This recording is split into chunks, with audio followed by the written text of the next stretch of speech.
দয়া করে একটা জিনিস আমি বলি, ডাক্তার হওয়ার পরে কখনো দাসত্ব করবেন না। নিজের সত্তা এই জিনিসটাকে সবসময় মনে রাখবেন, আল্লাহকে ভয় পাবেন। যে জিনিসটা হয় বাংলাদেশের বেশিরভাগ ডাক্তারই ভালো, গুটি কয়েক ডাক্তার বিভিন্ন ফার্মাসিউটিক্যাল কোম্পানির কাছে বিক্রি হয়ে যায়। এই জিনিসটা করবেন না। দয়া করে অযাচিত ওষুধ লিখবেন না, ওই তাদের সাথে ডিলিংস এটা করবেন না, অযাচিত কোনো ইনভেস্টিগেশন দিবেন না। আমাদের বেশিরভাগ রোগী হচ্ছে গরিব রোগী, তাদের দিকে দেখবেন আল্লাহ তাআলা আপনার রিজিক বাড়ায় দিবে।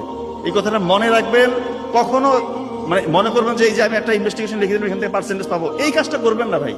আর একটা কথা মনে রাখবেন, আপনাদের কাছে যে রোগীরা আসে তারা কিন্তু ওই সময় তাদের মনটা থাকে নরম। যখন আমাদের কাছে রোগীরা আসে তার মন থাকে নরম, নরম মনে দাগ কাটা কিন্তু সহজ।